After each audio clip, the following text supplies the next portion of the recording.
Welcome, everybody.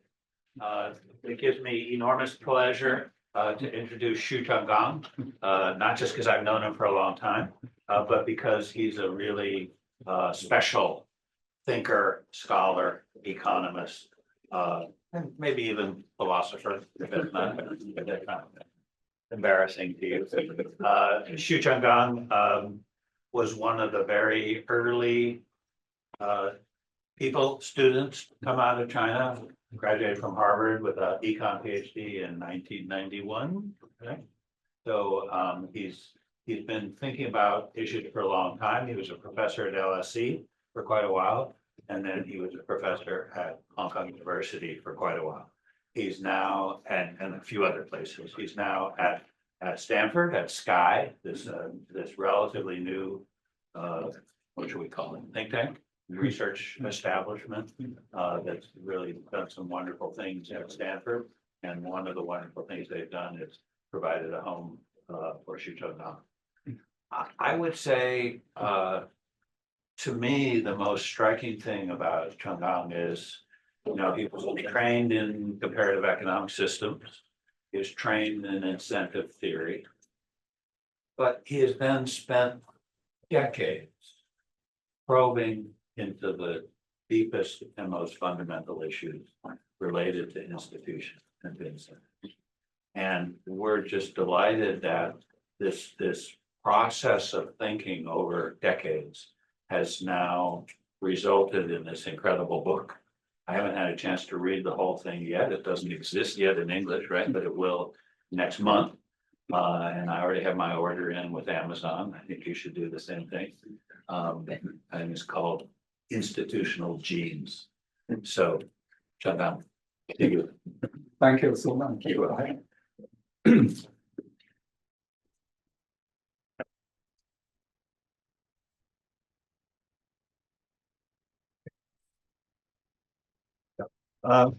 Thank you for the very generous introduction, which I'm humbled.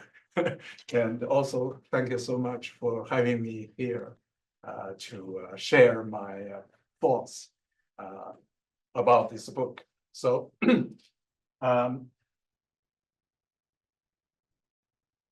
right. So I understand that this is a quite big book. It's 800 pages. So I will not be able to finish my talk. So then I start from the key subjects being discussed in this book. The key subjects are the major questions that I'm going to address.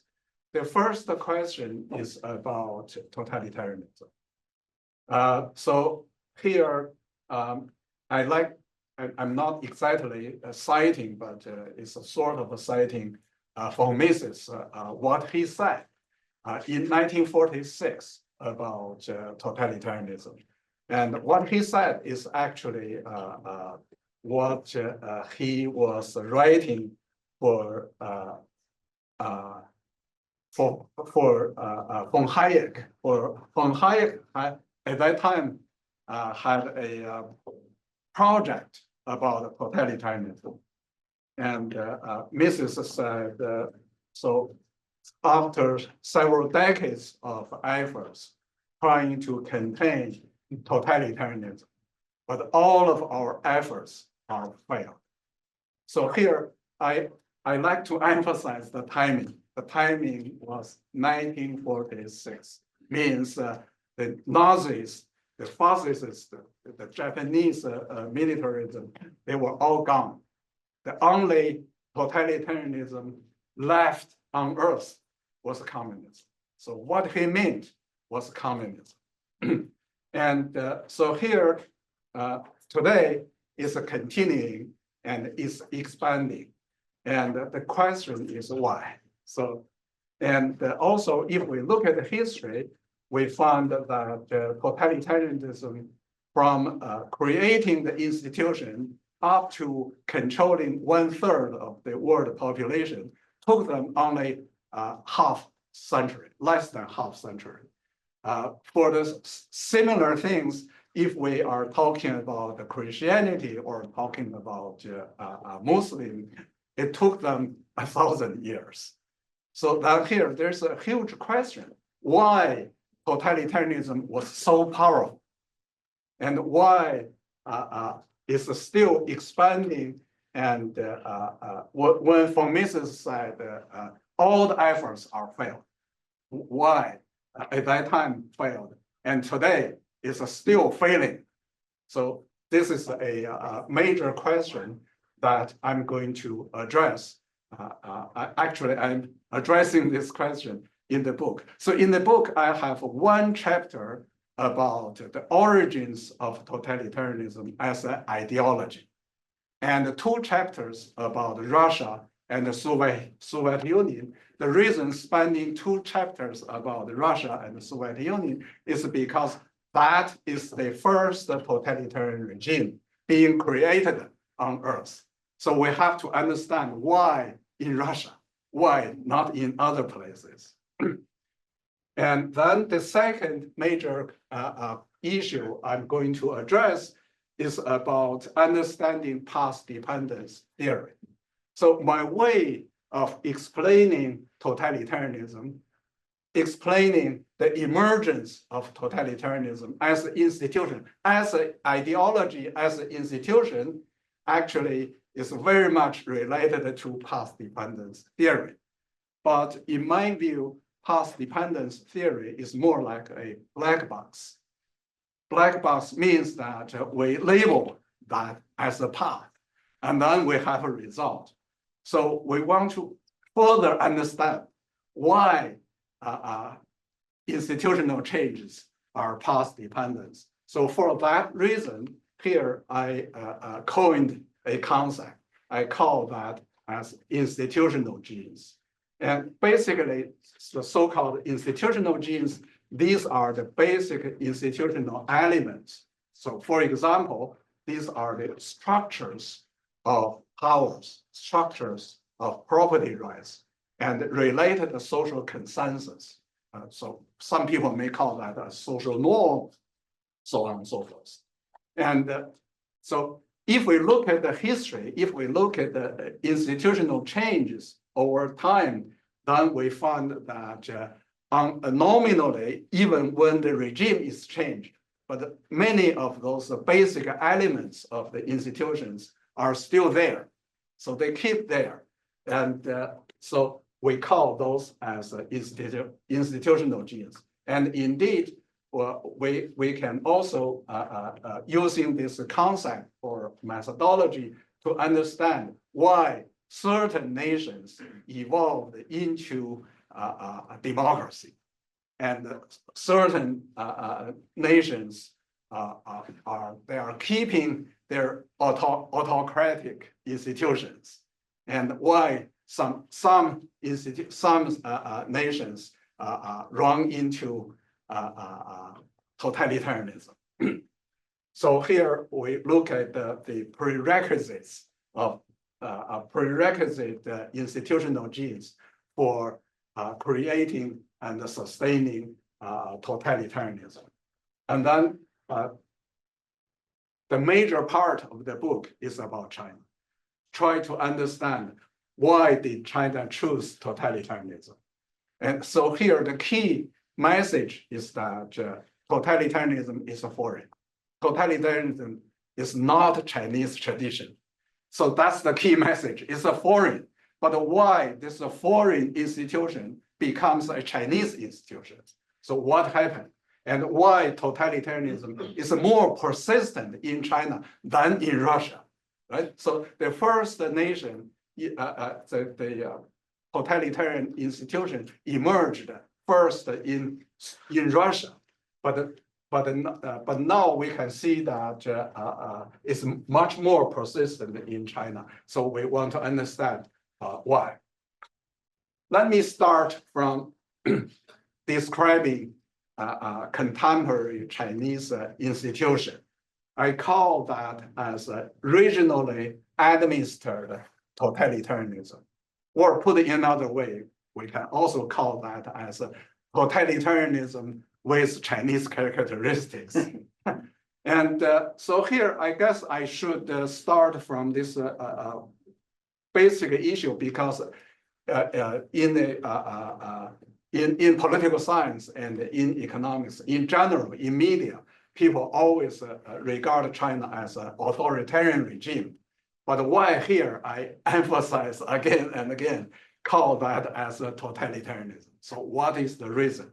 The reason is this: totalitarianism and authoritarianism, these are different animals. So that's a number one issue.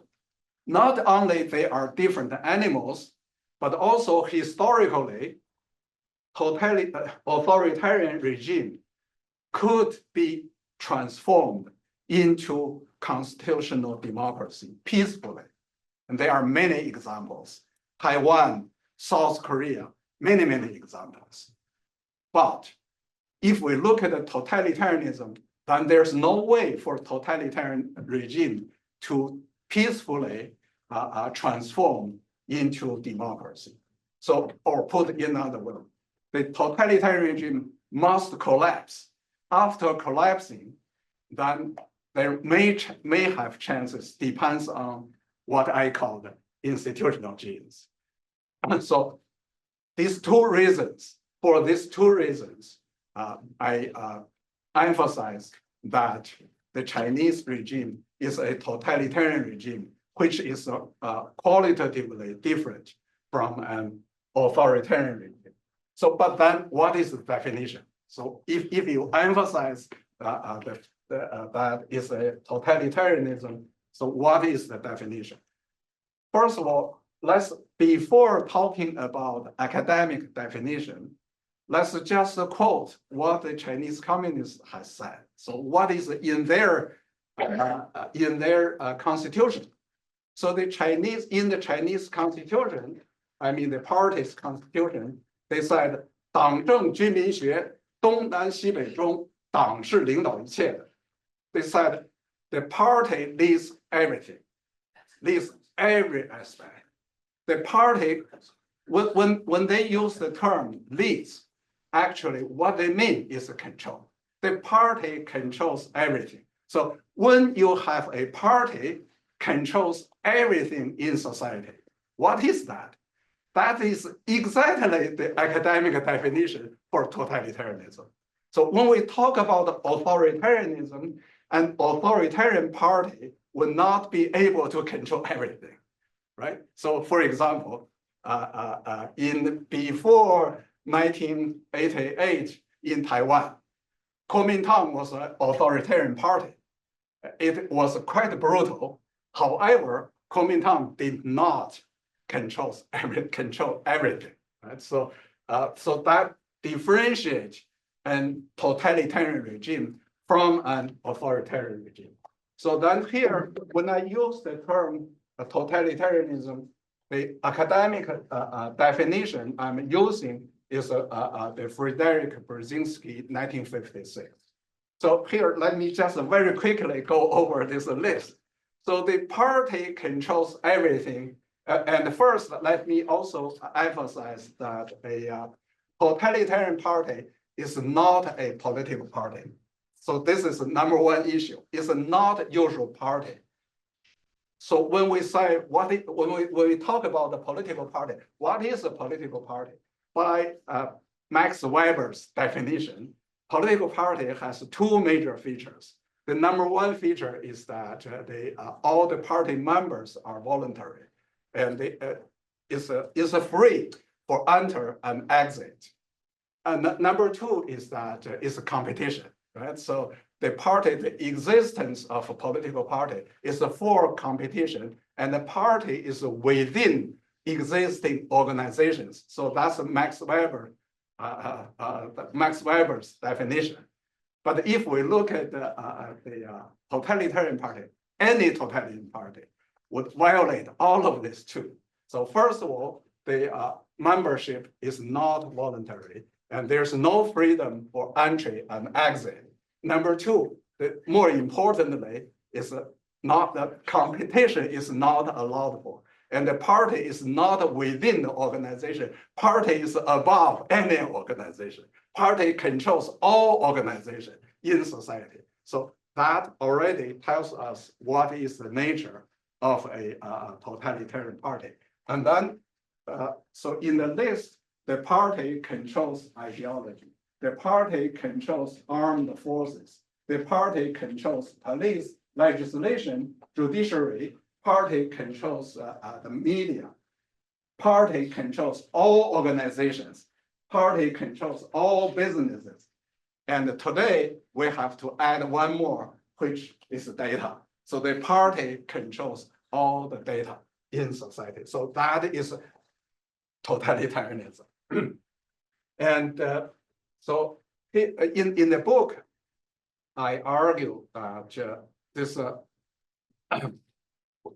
regionally administered totalitarianism that evolves over history, and this evolvement determines China's past, today, and tomorrow, and how where does this institution comes from, and how has it evolved? So these issues are addressed in the book. So this diagram covers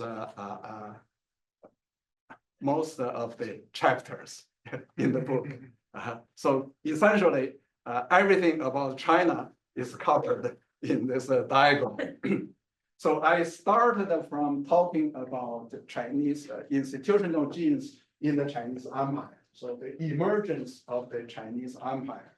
And then we have some particular type of institutional genes being developed over time, over 2,000 years of history.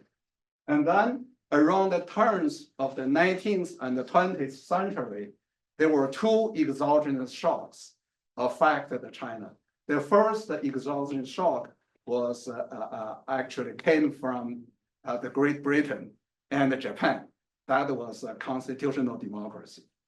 And indeed, the Chinese involved the two constitutional reforms and one Republican revolution for the purpose of establishing a constitutional rule.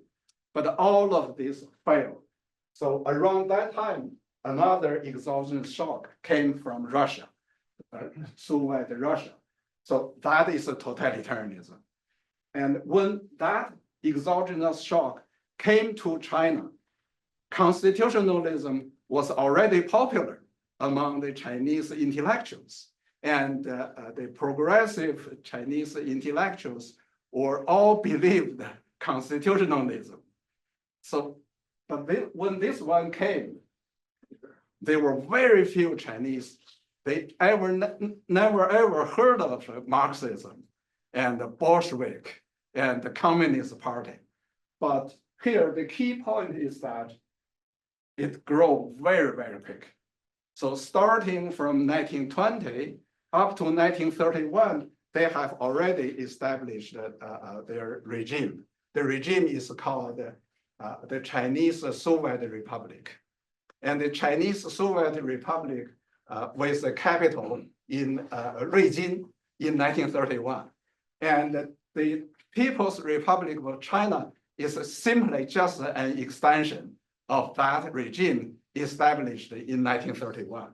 So it grows so quickly, very fast. So starting from 1949, after taking over the power of the whole mainland, established the Chinese communists established a Soviet type of institution in China. And then up to 1957, China became a Soviet Union. So essentially, everything was the same as the Soviet Union. The only difference is that they speak Chinese. And also, they were much poorer than Soviet Union. However, the Chinese didn't keep that track. So starting from 1958, there was a great leap forward movement, which actually pushed China to a different trajectory. So starting from there, the regionally administered totalitarianism was shaping up. And then in 1966 up to 76, the Cultural Revolution, this regime was further consolidated. And the reason here we emphasize on this part is because this is the institutional foundation for economic reform. So what the so-called economic reform is actually the ending of the Cultural Revolution. And here we also need to emphasize about the objectives of the economic reform. So right before any reform measure have been adopted, in 1979, Deng Xiaoping made a public announcement, which is the so-called 4 cardinal principles, 4项基本原则. So what are these 4 cardinal principles? These are socialism, the proletariat dictatorship, the Marxism, Leninism, Mao Zedong thought as ideology, and the party's leadership, means party leads everything. So these 4 cardinal principles, Deng Xiaoping made it clear that we are going to have a reform. And once we introduce reform, China, things are going to be changed. Many bad things are going to be introduced into China. But these 4 right lines, no one is allowed to touch upon them. So, and indeed, based on that, in the whole 1980s, Deng Xiaoping personally launched 2 campaigns against the so-called the capitalist liberal ideas, things like that. And then in '89, he personally made a decision to use tanks to crack down the Tiananmen demonstration. All of these are terribly important for our understanding of the Chinese economic reform and evolution of the institutions. So in parallel to the Chinese economic, the Chinese changes in the whole 1980s, right on this, about the same time in Eastern Europe, the communist regime collapsed. And then in 1991, Soviet Union collapsed. So under that kind of a situation, Deng Xiaoping and the Communist Party found a great challenge. So they were afraid of a collapsing of the communist regime in China as well. And Deng Xiaoping made a judgment, an important judgment. So in his view, the reason Soviet Union collapsed, the reason Central Eastern European communist regimes all collapsed was mainly because of their failure in their economic reform. That is the background of the 1992 Southern Tour of Deng. Since then, so they put all their efforts in economic reform to save the regime. So this is the objective. The objective is to save the party's rule. But then, since this reform pushed forward and based upon this regionally administered totalitarianism, turns out the Chinese communists had a much more flexible regime comparing with their counterparts in Soviet Union. As we mentioned, that this was evolved in the Great Leap Forward and the Cultural Revolution. And here the key of this whole change is that the administration is changed. So although it's a totalitarian regime means highly centralized, but in terms of administration, in terms of resource allocation, these are decentralized since the Great Leap Forward and the Cultural Revolution. And nowadays, when people talk about the Chinese economic reform, people find that there are many things that are bottom up and many things are invented locally. But these are actually nothing new. These are started since the Great Leap Forward. So for example, in the Great Leap Forward, one of the most important institutions is the people's commune system. The people's commune system was not centrally designed. The people's commune system was invented by Henan province and in a particular county. So they invented this, and then these were endorsed by the central authority, and then very quickly spread out nationwide, so on and so forth. And the same is true in the Cultural Revolution. One of the most important things in the Cultural Revolution was the Right Guard movement. The Right Guard was not designed centrally. The Right Guard movement was an invention of the high school students. Actually, my high school, it started from my high school. And in the Cultural Revolution, a person like me was a target of the revolution. So we knew how the whole things were developed. Okay, but in the economic reform, exactly because of this kind of regionally administered totalitarian regime, the flexibility of that and also the capability of this regime in providing high-powered incentives. High-powered incentives means that regions compete for GDP growth rate. For that purpose, some of the regions, in particular Wenzhou in Zhejiang province, they have developed the private firms, the private sector. And then because of this pressure from competition, the neighboring regions would adopt. Otherwise, they are going to fail. And very quickly, the private sector spread out everywhere. And turns out, by the end of the 1990s, the private sector, fast growth of the private sector saved the Chinese communist regime. So then the communists recognized the private sector by the constitution in 2004. So I call that in that period, I call that regime as regionally decentralized authoritarianism. Means that a totalitarian regime was loosened. They loosened, and then gradually it was changing towards an authoritarian regime. So why that is regarded as authoritarian, not totalitarian, is because in that period of time, so here I call this period of time. In that period of time, you have a fairly large private sector.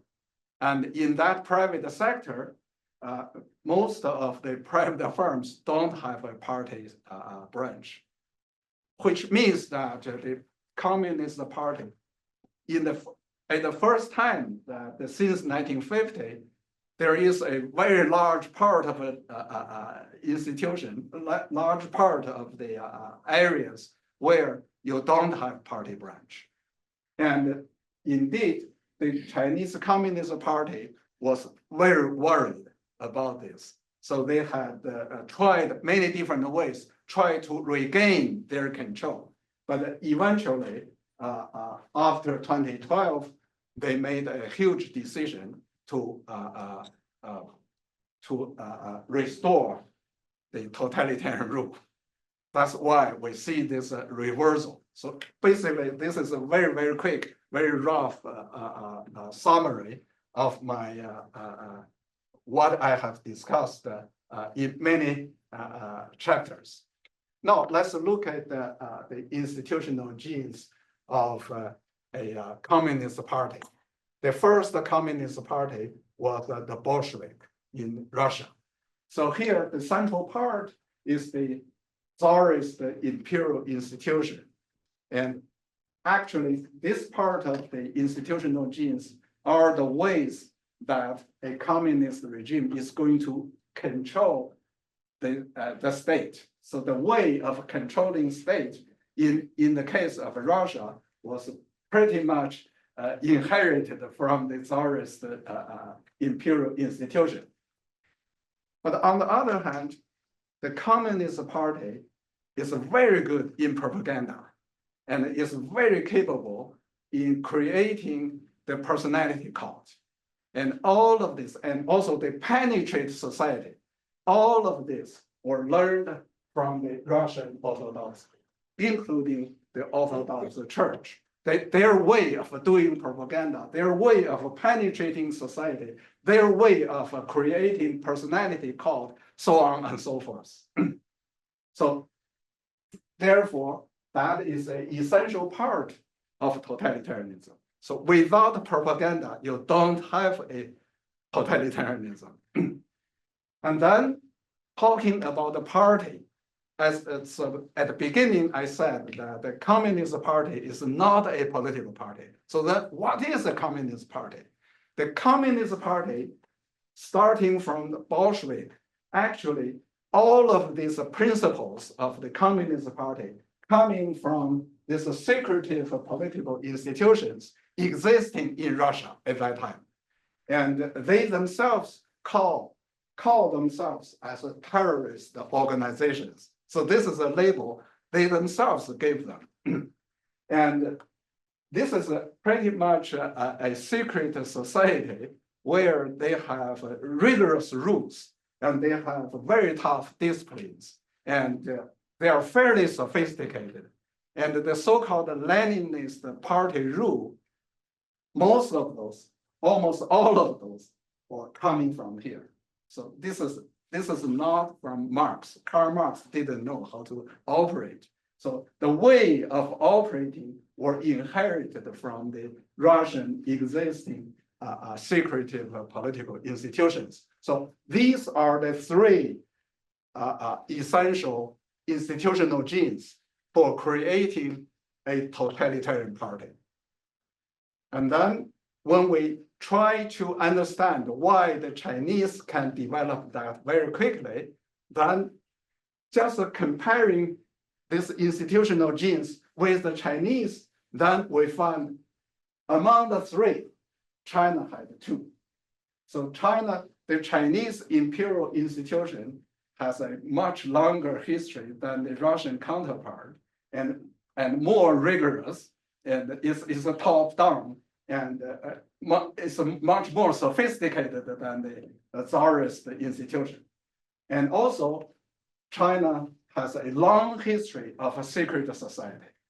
So at least this written history started from Song Dynasty.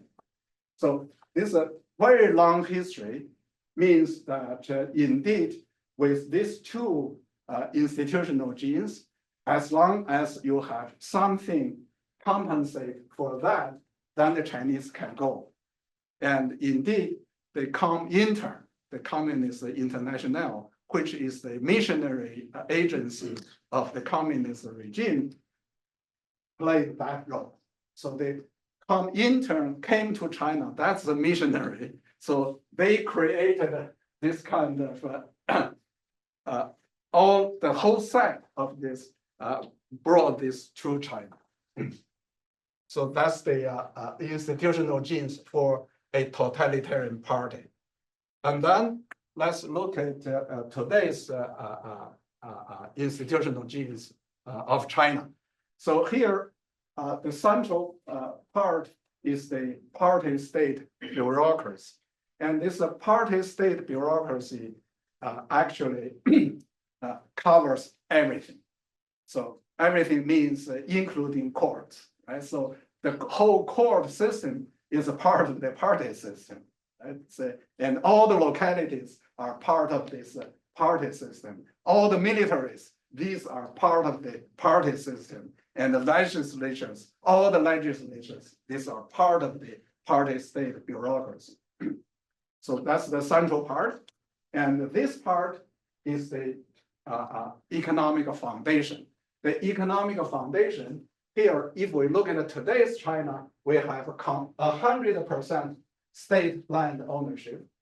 And we have nearly 100% of the state banking system, state-owned banks, banking system. So that basically the party state controls all the land, controls almost all the bankings, and controls most of the financial resources and controls all the upstreams, all the so-called commanding height sectors. And the so-called commanding height sector, that is the word by Lenin. And the Chinese communists had a very clear idea from the very beginning of the reform. And then this part is the personnel system and ideology control. So the party centralize the personnel control and centralize ideology, including the party line. So these three, put these three together, this is today's communist regime, the institutional genes of the Chinese communist regime. Okay, this is imperial China. So historically, we can see that these two institutional genes are so similar. That's here. That's why I'm using using this concept of institutional genes to understand the Chinese why Chinese today's institution is like that. So, so at the center, this is the imperial bureaucracy. In the Chinese language, it's called the 郡县 system, 郡县系统. The so-called 郡县 simply means a central-local relationship. So you have at the central you have the imperial court, and the imperial court is going to control the empire by different layers of local authorities, and at each layer, all of these are appointed bureaucrats. So there's no landed nobility. So that's the major feature of the Chinese empire. But as I said, that all the local heads are appointed bureaucrats. So to prevent creating this landed nobilities, starting from the Qin dynasty, means the creation of the Chinese empire. They had this kind of imperial land system. The so-called imperial land system means that the ultimate control rights are in the hands of the emperor. And the reason it's designed in that way is to prevent preventing the nobilities from happening. So there could be large landlords, but the ultimate control rights of the land is in the hands of the empire, which means that no landlord can expand without a restriction, and landlord cannot become a nobility. So that's the key. But even with these two, still this kind of imperial system cannot sustain. So then starting from the Sui dynasty and eventually become mature, there is a imperial exam system.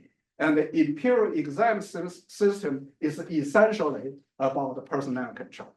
And also at the same time is about ideological control. So controlling personnel, controlling ideology is in China has more than 1,000 years of history. So these three parts is the institutional genes of the Chinese empire. So we can just compare. This is today. This is history. Of course, there is a huge difference between today's institution and the Chinese empire. The biggest difference is the party. So in the Chinese empire, there was no totalitarian party. And okay, so another important thing I mentioned already very quickly, that in the Chinese economic reform, under this regionally administered totalitarian regime, there was a local competition. Regions compete to each other, and the reason the regions are able to compete each other is because every region is a full functioned unit in the hierarchy. Okay, so this is an illustration of that kind of a structure. So here, this is the central authority of the central party state authority. On the left is the functions. So in total, there could be 100 functions. So each function is going to be a ministry or a commission. And on the right-hand side, that's the territorial control. And for the territorial control, they're going to have a provincial level, city level, and the county level. And here, the key issue is that how these functions are going to operate in locally. So here, this is let's imagine here we are talking about a county instead of a province. So supposedly at the central, we have 100 ministries, and then for each county, they are going to have corresponding 100 offices. And here the key issue is that within each county, the head of those offices is not going to be related to the ministries. Instead, the head of the offices is going to be the party head of the county. So in that sense, every county is a self-contained in terms of function. So it's a fully self-contained, and it's going to be able to coordinate within itself. So supposedly there is a minister coming down to the county to do the inspection, and if the minister finds something wrong, the minister is going to talk up to the party head. Instead, the minister is not going to talk about this office. So this is the way the Chinese totalitarian regime operates. And this is the foundation. This kind of institution laid down the foundation for regional competition. But where that comes from, that's a history. So at least starting from the Sui dynasty, the reason I mentioned Sui is because there is a legal code. So there were 6 ministries in terms of function. So at the central authority, you have the imperial court. And the imperial court is going to control 6, in terms of function, 6 ministries. And then on the territorial side, again, here you have a province, you have prefecture, and you have county. And at each county, corresponding to the 6 ministries, each county is going to have 6 offices. And if a minister do the conduct inspection, find something wrong, then the minister is going to talk to the head of the county. So it's not operational in the sense of directly controlling the minister directly control the function of the county at the county level. So this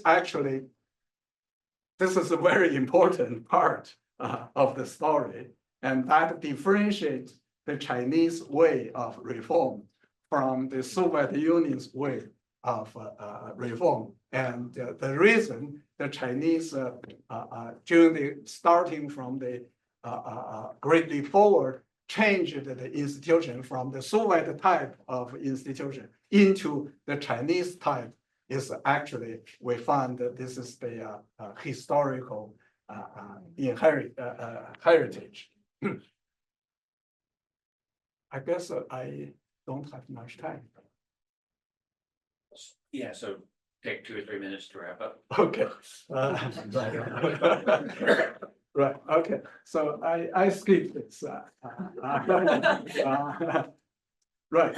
So basically, yeah, very quickly to just summarize, what happened is that this base facilitated by this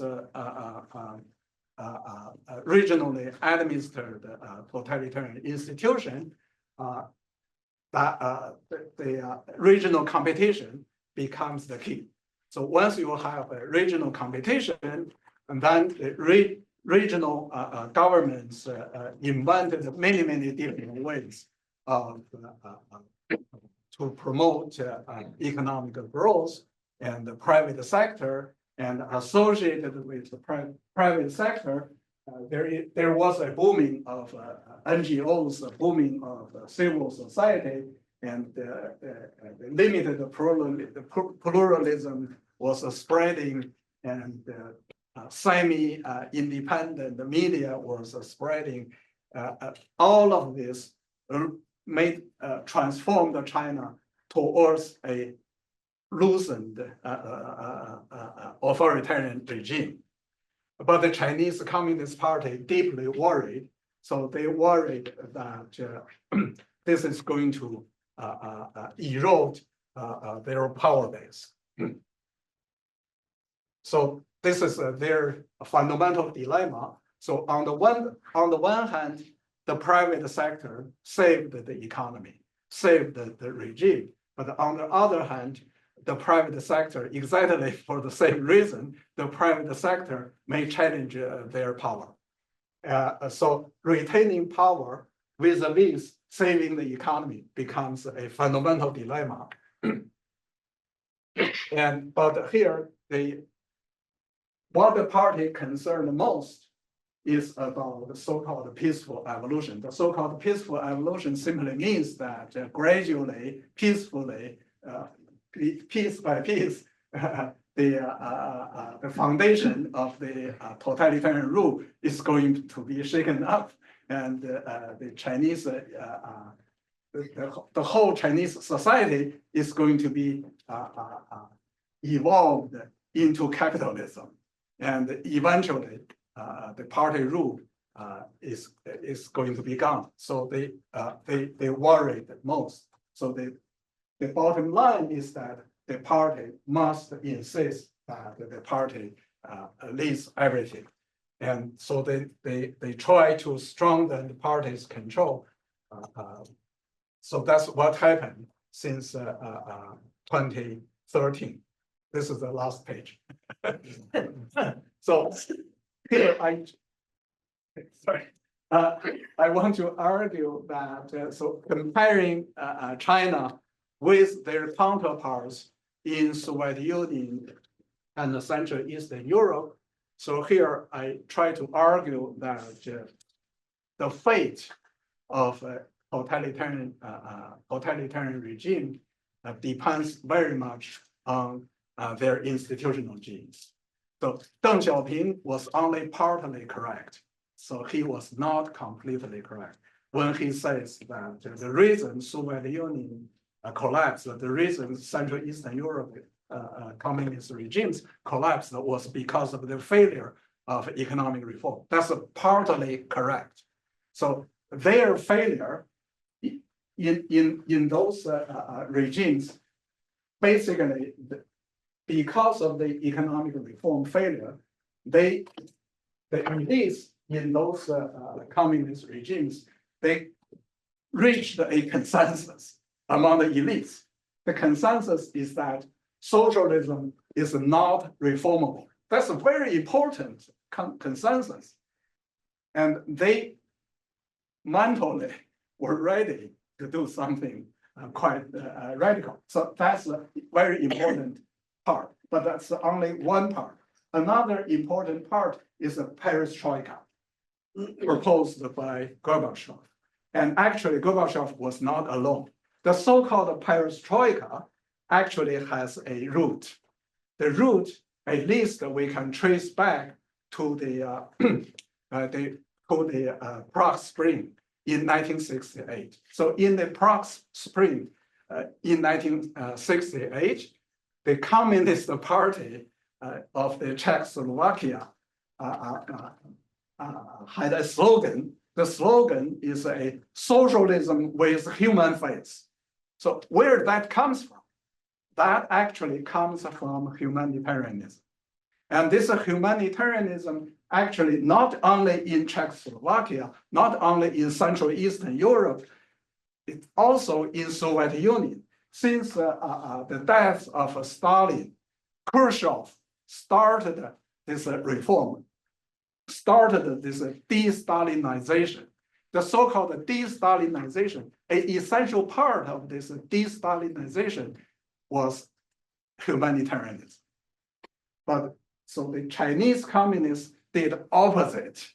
So since the mid-1950s, the Chinese communists launched campaigns called anti-revisionism and emphasized the class struggles, emphasized that there doesn't exist absolute human beings, abstract human beings, and humanitarianism is our enemy, and we emphasize on classes. So and all of this are actually more than historical, more than episodes, more than stories. These are actually deeply rooted in the history. So when I say deeply rooted in the history, what I mean is the Enlightenment, the impacts of Enlightenment. So when we talk about the Central Eastern Europe and Russia, the European Enlightenment movement had huge influences in those nations, among the intellectuals, including communists. So the way the communists fight against the Enlightenment ideas was the class struggle. So class theory, class struggle theory is just the opposite to humanitarianism. But if we look at China, when Europeans were experiencing the Enlightenment, the Chinese didn't know that. So no Chinese, no single one knew it. So China was not influenced by the Enlightenment. So there's no such historical root. So then as a result, China had this anti-revisionism campaign. So the Cultural Revolution is actually, that's the target. That's the reason to have a Cultural Revolution. So then to summarize, the Chinese Communist Party, they had a strong will to crack down resistance by using force. And this will is much stronger than their counterparts in Soviet Union. And also, in terms of resistance, the Chinese resistance was much weaker than the resistance in Soviet Union and in Central Eastern Europe in the 1980s. So putting all of this together here, my last sentence is that the existential struggles, existential struggle means the Communist Party between the totalitarian regime and between that kind of institutional genes and the new institutional genes created since the reform. These new institutional genes are pro-democracy. So the struggles between the two is going to determine China's future. So I don't have any prediction. Thank you.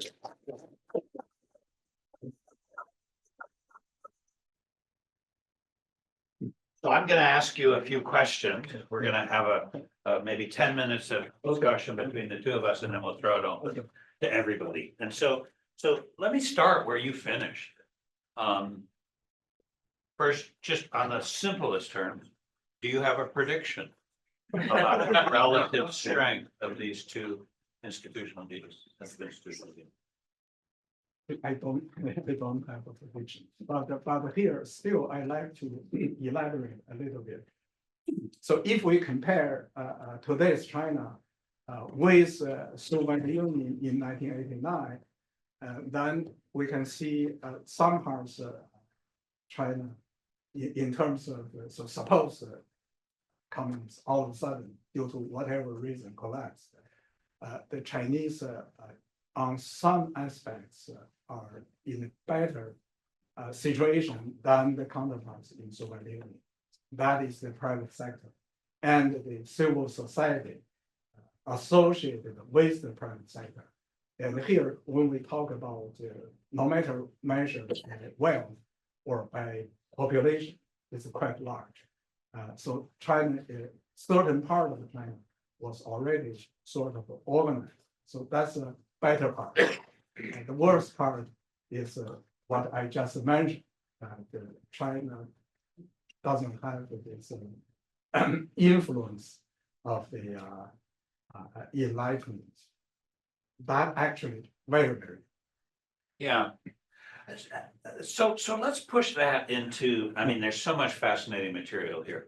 But let me push you to a question that I think is pretty much fundamental to the way that you're looking at it, which is sometimes when I'm sitting there listening, it feels as if you're saying that there's an inevitability to these processes, that we look back on them, and at the time they were very contingent and uncertain, but looking back on it, we see that there was only so much institutional material available to construct these systems with, and China was only had the endowment of, you know, Soviet stuff plus imperial stuff, and therefore it was forced in some sense to become totalitarian.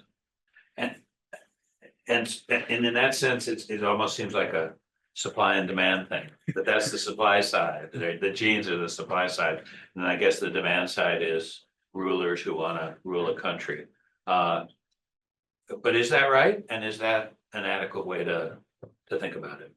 Yeah, I guess if I say yes, then historians are going to hate me. Yeah, that's true. But they might hate you anyway. So, I would rather say that this kind of regularity is a stochastic. So there are many uncertainties. However, underlying this stochastic looks like incidents, but there are underlying factors, what I call the institutional. Yeah, I mean, for sure, there are underlying factors, right? And certainly there are factors that we would be tempted to put in the bin of sort of culture. You talk about the influence of the Enlightenment, that's sort of culture. Yeah, but that's not quite what you're talking about, is it? You're talking about, I don't know, I'm inclined to call them repertoires of behavior, you know, that people are familiar with, and so when they face challenges, they resort to these familiar repertoires. Is that fair? Yeah, they actually the reason I avoid using culture, Sure. social norm is since I want to narrow down, since the cultural is very broad, too abstract. So I thought that I want to narrow down, and I want to something which is identifiable, and also I want to continue this work in a more rigorous way. So if you want to do it in a more rigorous way, you have to narrow down and make it 100 Right. measurable.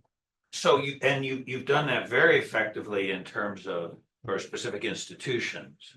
But what about the dynamics? What is it that makes them genes as opposed to just models? Right? Why is it that somehow China was maybe compelled isn't the right word, but channeled into reproducing these specific institutions? Right. Yeah. So here you see the actually in my book I first explain why the constitutional reforms failed. why the Republican Revolution failed. And so my explanations are all based on the institutional genes. So China doesn't have the institutional genes as a prerequisite factors for establishing a constitutional rule. So although culturally, intellectuals were influenced by the ideas from the West, from Japan, and they try to imitate, and they already drafted all of those.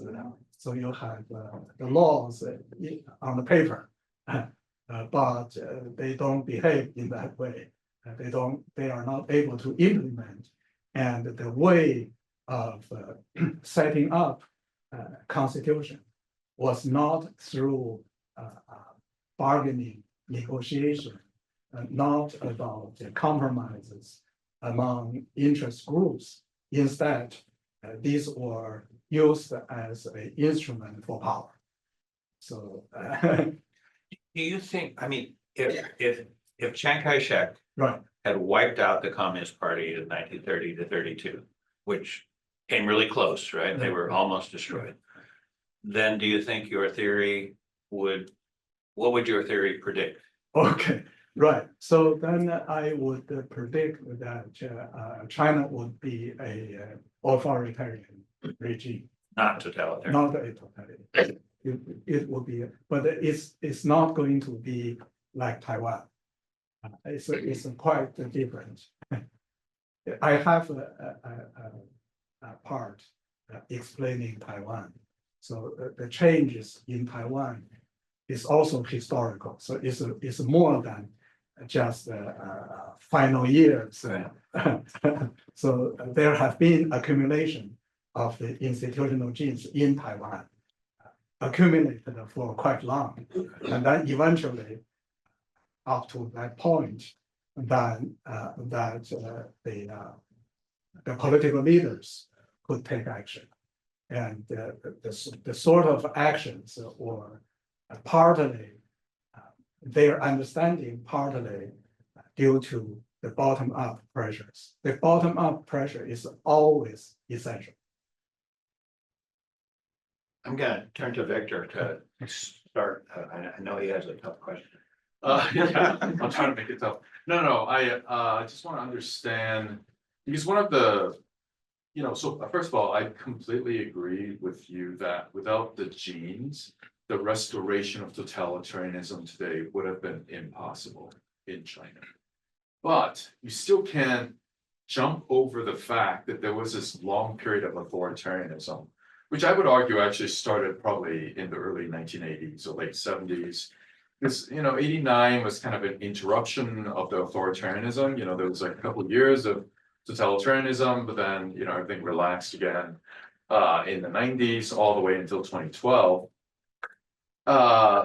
So, one explanation might be that, basically party institutions were only designed to control SOEs and collective farms.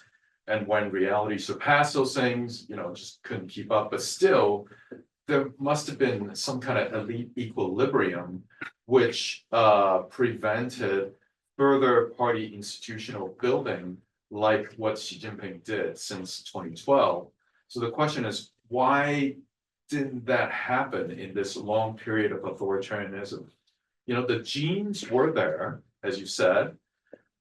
Anyone senior in the party, and I think because there were some people who did try, like these, like evil figures that we don't like Wu Qiaomu type people, they did try to restore totalitarianism, but they failed in this long period.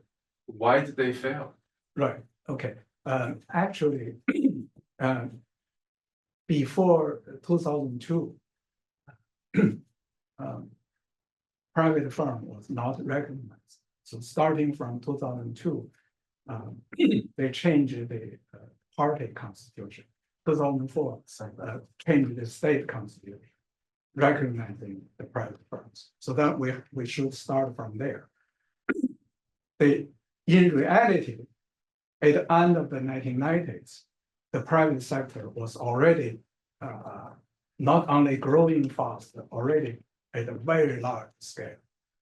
And since if you look at finance Right. at the end of 90s, they were in deep trouble.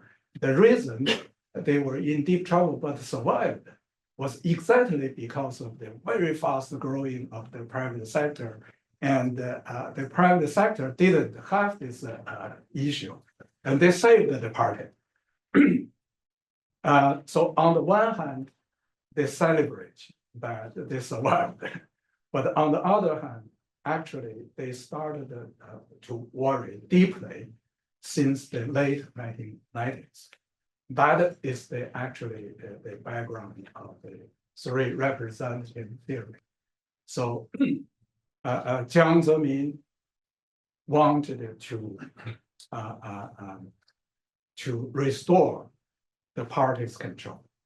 So on the one hand, the very rapid expansion of the private sector, very large scale of the private sector, saved the economy. But on the other hand, in almost all of these private firms, there is no party branch. So here we are talking about at least 200 million employees working in a place where there's no party. And so this is the first time in the Chinese Communist Party's history that the so-called party building is declined. It declined very rapidly. So they worried very, very seriously in the late 1990s. And so then they invented this theory, and that was a kind of a remedy. So they found it's perhaps it's possible just by inducing the entrepreneurs into the party, and then the party has a discipline. So then the party is going to restore their control over the private sector. So they try. But And it was voluntary back then, right? It wasn't I mean, now it's mandatory. right. Back then it was voluntary. Actually, we wrote a paper on that. We never published that. Never circulated, never published. But we wrote a paper on this, and there was a very effective turnaround.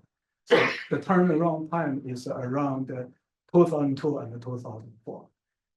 However, in our paper, we point out that this kind of remedy is very costly because inducing entrepreneurs into the party, you have to give them positions and also give them benefits. So around that time, most valuable benefit would be access to the bank loans and also the cheap land. Since usually they discriminate against the private firms, the state firms get cheap land, cheap credit from the banks, private firms don't. But once you loyal to the party, you join the party, you become a party cadre. Then, although you are a private firm, you enjoy some of those. But turns out that is expensive. And when you start to do it, it's effective. But gradually, it becomes a minority trying to buy out the majority. How could you do it? So it's impossible. So long before Xi Jinping, we predicted that this is not sustainable. So they have to find a solution. And turns out when Xi Jinping came, so he just don't induce anymore. So he would use force. You know, but that's what I mean. Why didn't the elites of the party previous to Xi? I mean, because if the genes are so powerful, that would have happened earlier before 2012. That may be related to personalities. See, I don't believe, I think it's an elite equilibrium. Like, I think when you have power sharing inside the party, because basically the people in the middle, society, relatively free media, they will manipulate elite conflict to enlarge their own space. So you see this with like media a lot in this period, like Taixin media, Taixin. Yeah. They totally played off the conflict between different factions to make themselves, give themselves more space. I think the businesses also. But yeah, once you don't have power sharing, then yes, the genes can be triggered. I don't know, that would be my take. I don't know. Alternative theory, Shadow. Good, Yeah. very good. So I want to kind of actually go opposite of Victor. I think the gene is probably even stronger. You differentiated between the totalitarianism and authoritarianism. I think it's all around totalitarianism.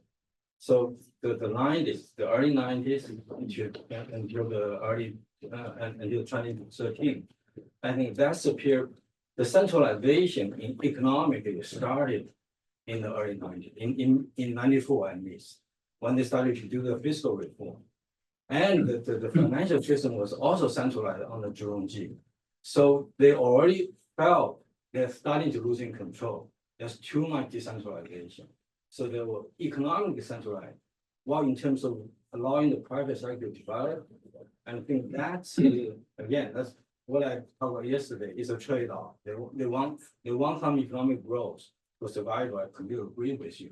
And I think there was this so-called neoconservatism in the early 90s. I think including Wang Hulin, they were actually they wrote that it's important for the communist survival with one economic development, but the financial system has to be controlled by the party. So it's already decided in the early 90s that the financial system will be controlled by the party. So it's totalitarianism all along. It's just sometimes they loosen a little bit, sometimes they tighten a little bit. There's no authoritarianism, it's totalitarianism. He feels he doesn't have to respond to that, right? I think you're kind of agreeing, right? You're kind of agreeing, but just with slightly different terminology. I want to follow up with the Barry's question about should we think that the path of China determined by some genes, or should we think it's actually there's a lot of contingency?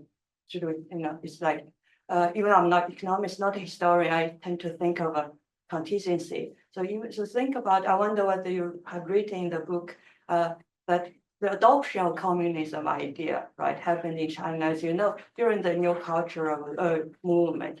And the New Cultural movement started as enlightenment, right? It started as adopting science and democracy and the Western ideal, especially the French model and the German model, right? So in that sense, I was wondering, my view, I could be totally wrong, but that is that, there's, because a lot of contingency, right? Because of, as you maybe have written a lot in your book, the Communist International, their intervention, and because of Treaty of Versailles decision, disillusioned so many intellectuals and ignited the nationalism, etc. This external conditions and all these historical contingencies that make communism become or Russia model become the rule model or the future road of China. So this is not, in some sense, I was wondering in a counterfactual world, if there were no,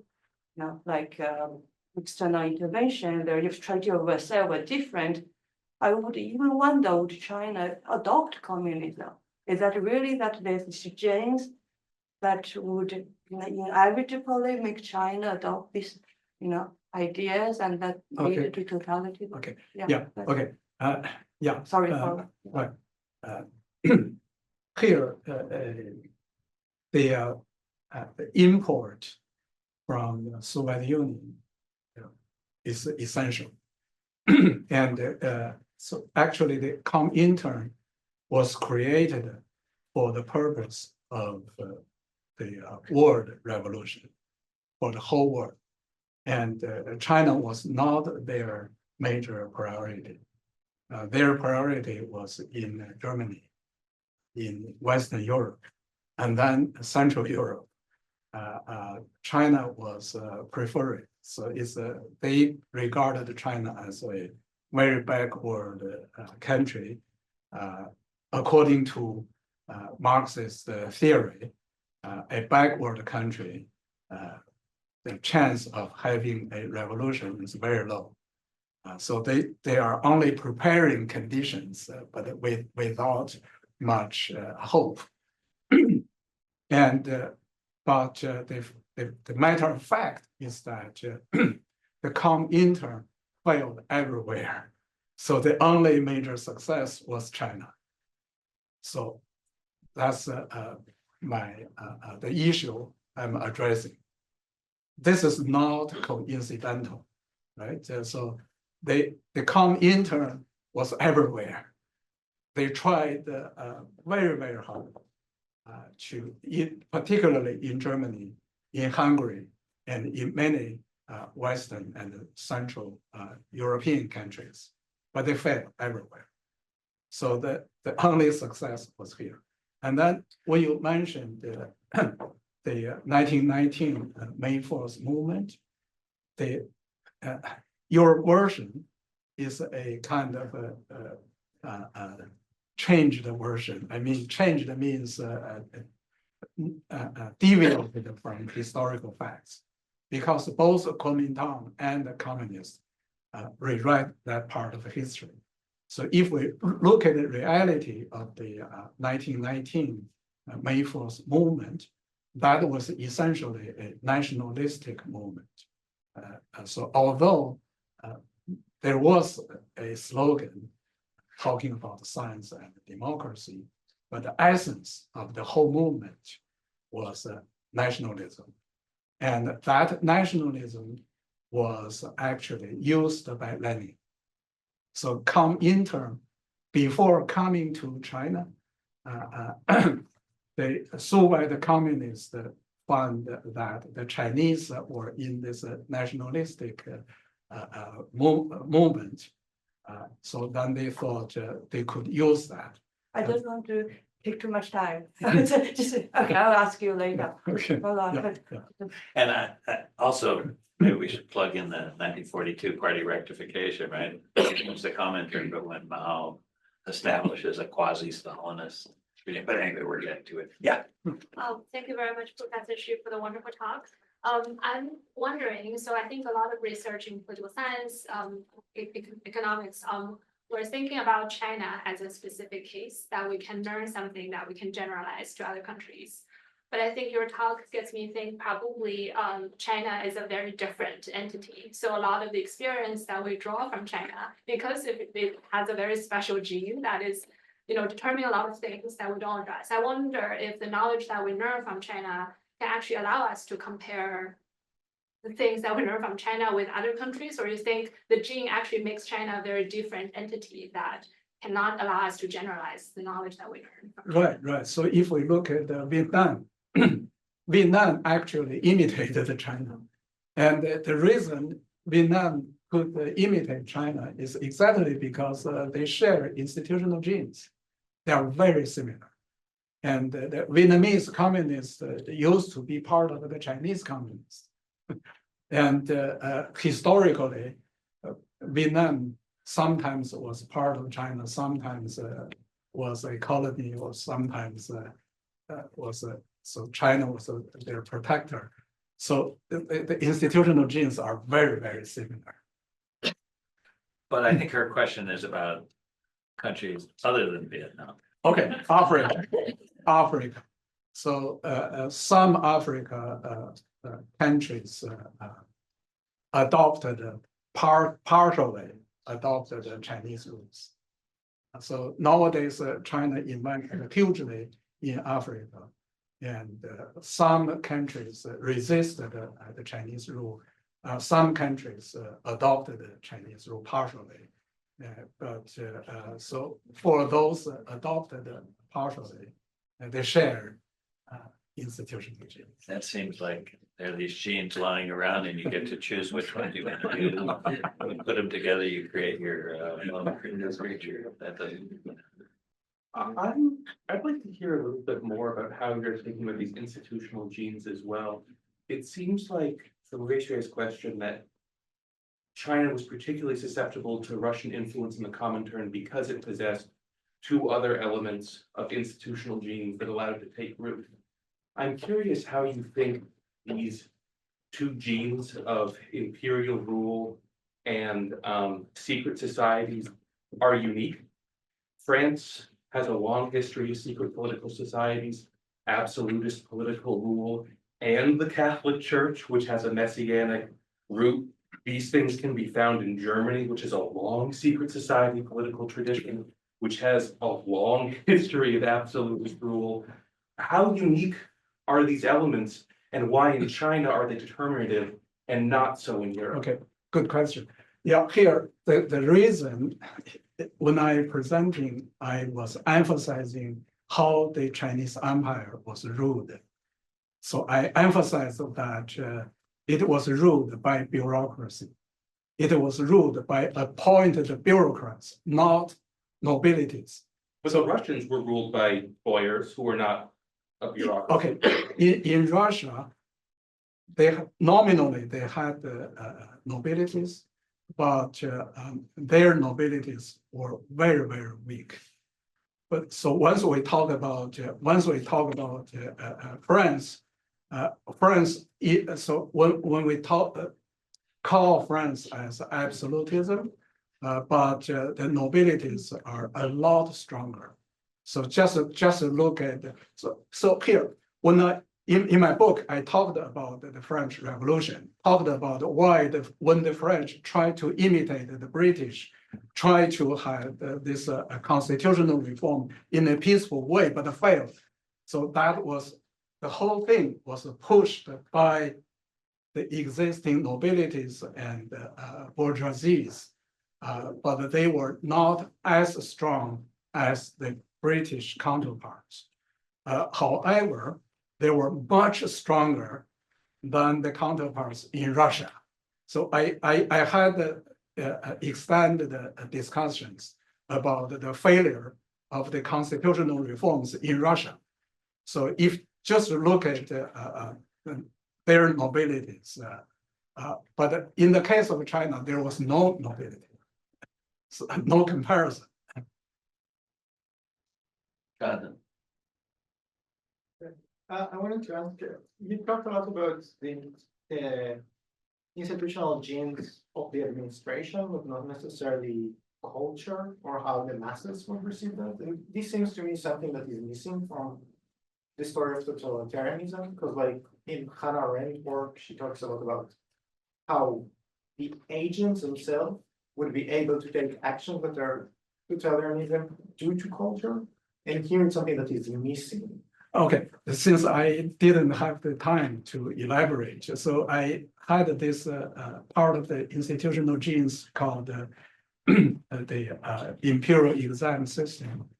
And that part actually, I mentioned ideological control. And that part of it, so people may call that as a cultural. So how to rule the empire. The way of ruling the empire is not only by using brutal force. The ideology is an essential part of it. And the ideology is the Confucianism. So in my book, I have a whole chapter talking about how this Confucianism being created as an official ideology for ruling the empire. So this is the instrument to rule the empire. And that ideology is usually people call that as the Chinese culture, even today. So since I don't have time, I cannot elaborate. So this is essentially about hierarchy. So it's about obeying. So within the hierarchy, so everyone is born in the hierarchy, and everyone is born in the hierarchy, and you must recognize your position in the hierarchy, and you must obey.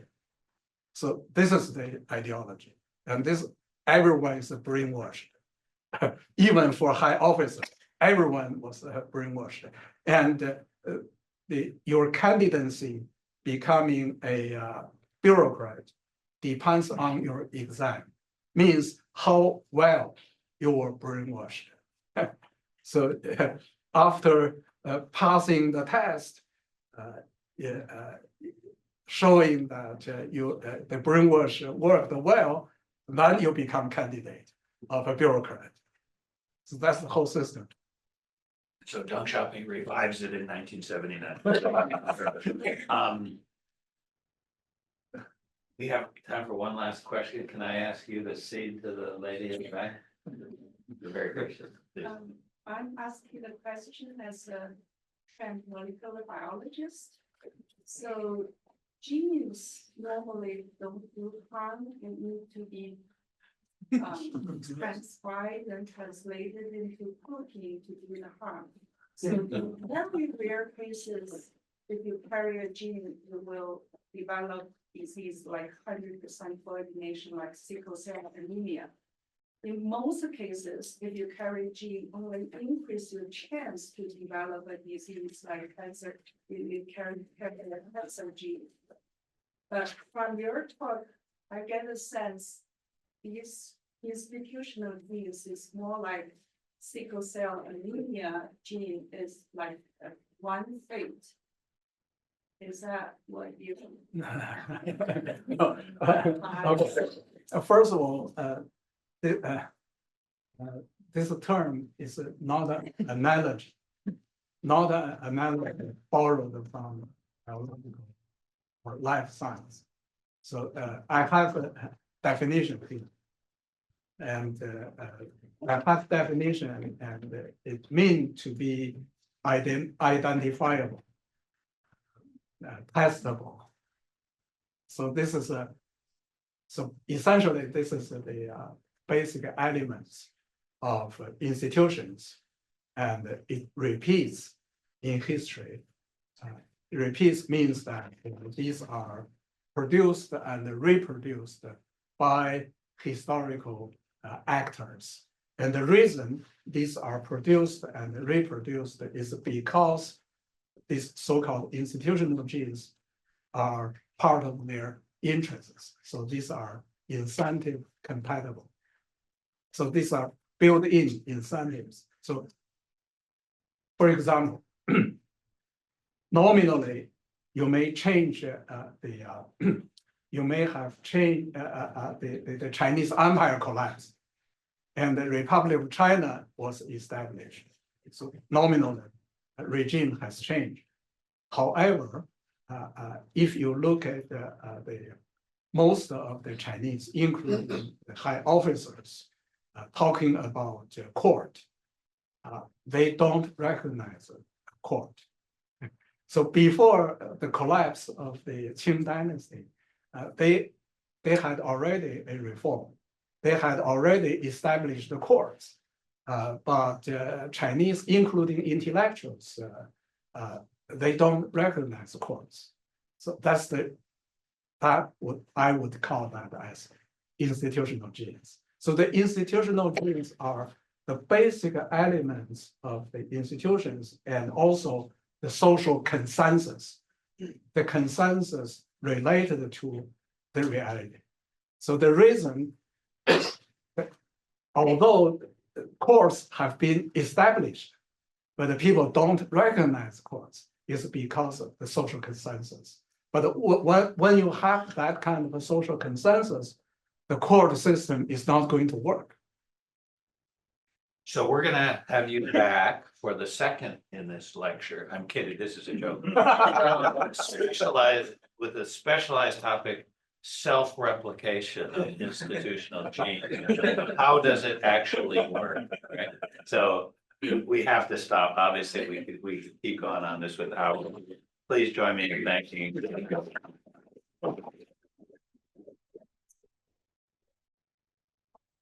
Quick announcement, our next seminar is on May 22nd, totally different but equally fascinating. Jeffrey Ding, who some of you know is one of the best experts on AI in China, who's going to give a talk here.